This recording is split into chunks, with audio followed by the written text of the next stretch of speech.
आशुलिपि dictation. Dainik Jagran 80 शब्द पर minute. Ready start. Corona संकट के कारण संसद का मानसून सत्र तय समय से पहले खत्म हो गया, लेकिन यह उल्लेखनीय है कि कम अवधि वाले इस सत्र में करीब 2 दर्जन विधेयक पारित किए गए। इनमें कृषि सुधार संबंधी 3 महत्वपूर्ण विधेयकों के साथ श्रम सुधारों को आगे ले जाने वाले विधेयक भी शामिल हैं। इसके अलावा दिवालिया संहिता संबंधी संशोधन विधेयक पारित हुआ और विदेशी चंदे संबंधी विधेयक पर भी मुहर लगी। इतने कम समय में इतनी अधिक संख्या में विधेयक इसलिए पारित हो सके क्योंकि संसद में देर रात भी काम हुआ और रविवार के दिन भी। संसदीय कामकाज के प्रति सांसदों के समर्पण की सराहना होनी चाहिए, लेकिन अच्छा होता कि जो महत्वपूर्ण विधेयक पारित हुए उन पर गहन चर्चा भी होती। भले ही विपक्ष व्यापक चर्चा के बगैर महत्वपूर्ण विधेयकों के पारित होने को लेकर सत्तापक्ष पर दोष बढ़े, लेकिन इस स्थिति के लिए वह खुद भी जिम्मेदार है। यह देखना दयनीय है कि वह अपने नकारात्मक रवैये पर विचार करने के बजाय धरना प्रदर्शन कर स्वयं को सही साबित करने की कोशिश कर रहा है।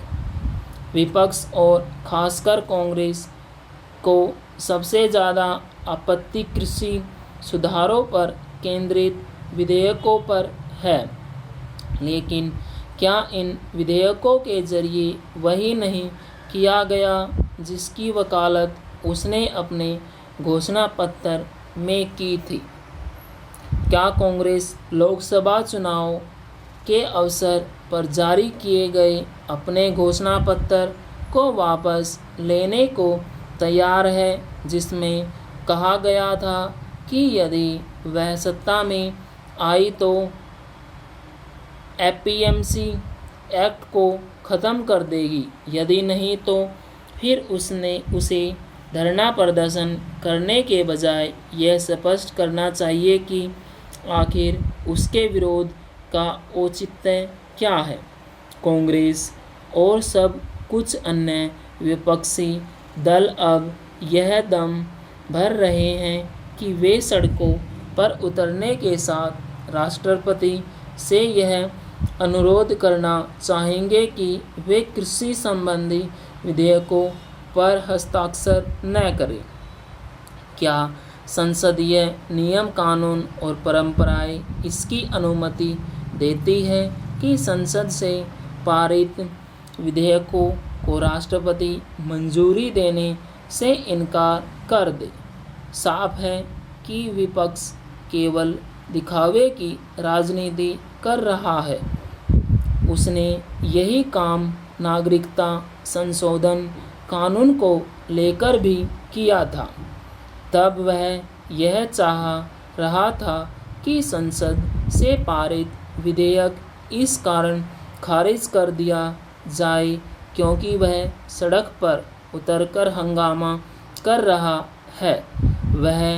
यह सस्ती राजनीति के अलावा और कुछ नहीं कि संसद में चर्चा से इनकार करने वाले विपक्षी दल संसद के बाहर शोर शराबा कर खुद को लोकतंत्र और संसदीय परंपराओं का हितैषी बता रहे हैं।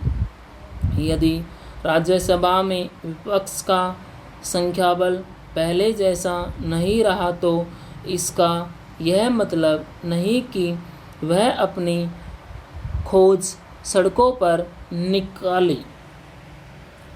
पूर्ण विराम।